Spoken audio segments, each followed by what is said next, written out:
tell me I'll follow you, and you do point out any things that you feel like I should be. Let's go in the utility room. We'll just start there since we're here. Yep.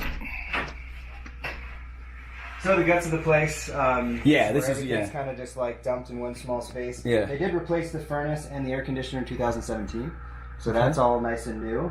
That's great. Yeah.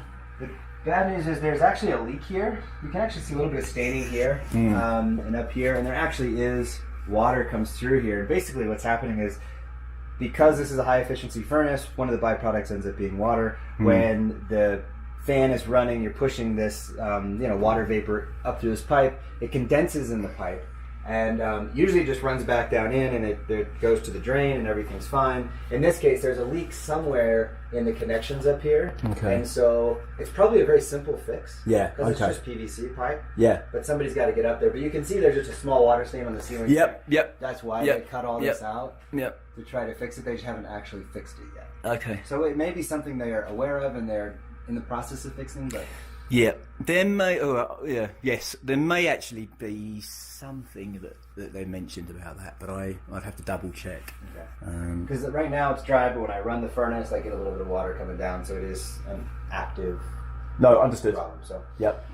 So that's that. Water heater is original to the house. Okay.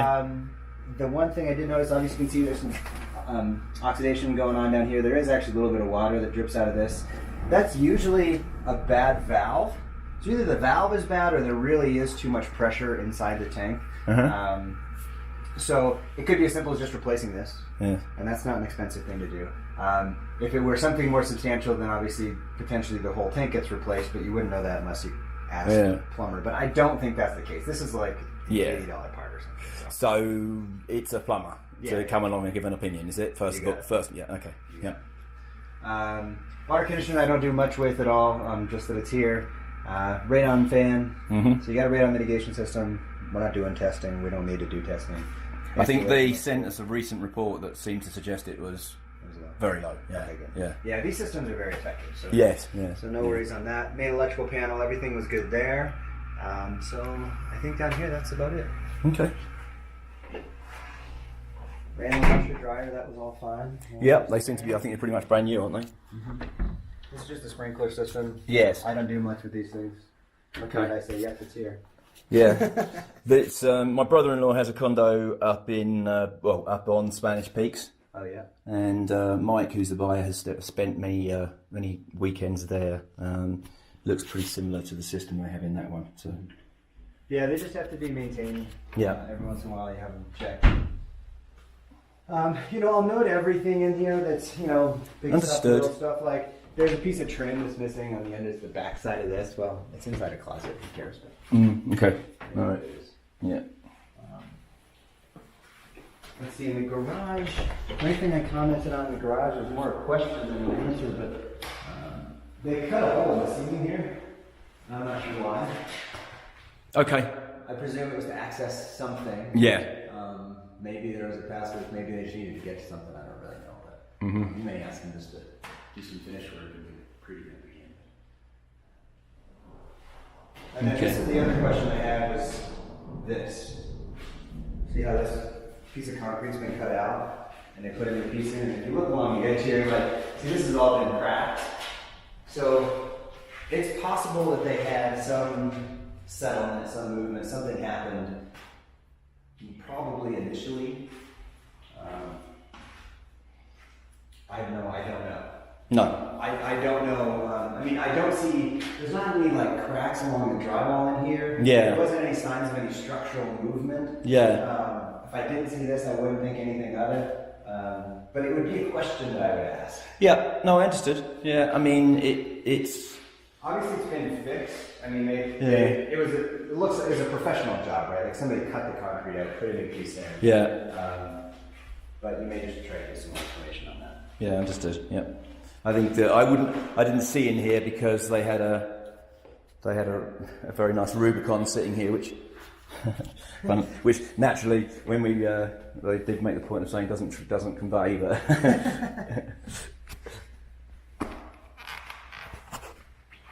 Okay.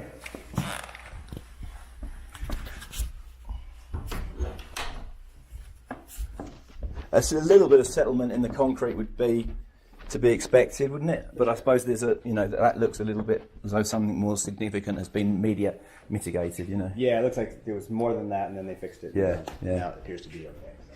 Yep. Let's see. So let's step on the back panel. Yeah.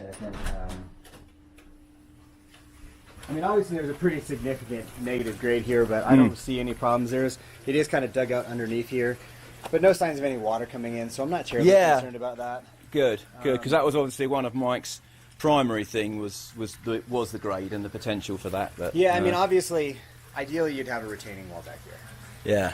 You know, because you could potentially see this just like let loose a little bit, but it hasn't happened. It doesn't seem to have happened, does it? No. Yeah. Apart from, I mean, do you know what's that likely to have been in terms of them? This would appear to have been dug out at some stage. But either it was dug out or there was like a bunch of trees there that fell over. I mean, who knows? I mean, it does look like it's a little bit of a little slide there, but again, I have no idea. Underneath here, there's actually about 6 inches where the wall sheeting is exposed under here because they never put siding or trim under there. Okay. So what can happen is the wall sheeting can deteriorate over time.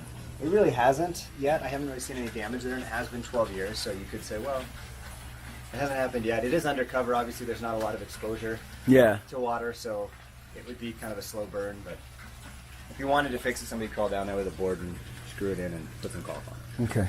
Again, not a difficult.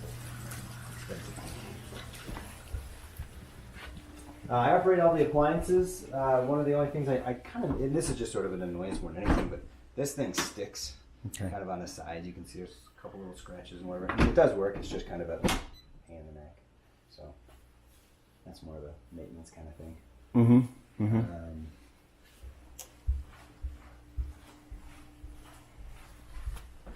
Tested the little motorized screens. Those are cool. Those are fine. Oh, you did? Mm-hmm. Yeah, there's a remote. Yeah, that's the remote. Oh, good. All right. Well, I'm pleased you said that because I must confess I hadn't done that. So there's some in here, some in the master. This guy, this fireplace, it's off right now. I turned it on. I got the pilot light ignited. The remote's in this drawer. I push it and nothing happens. The power, the batteries are okay in the remote. It's possible that I think it's probably I've got one of these, and what I suspect is the case is there's a remote unit in here. Yeah, and I suspect that the batteries have just run out in this. That's my suspicion because normally there would be so it's on remote. Yeah, so you can turn it on and just kick it on that way, but the remote's not working. So it's probably just... So that is... And does it... All right, so it works when you kick it on? Yeah. Okay, yeah, it must be. I'm sure that's all it is, because obviously that's a...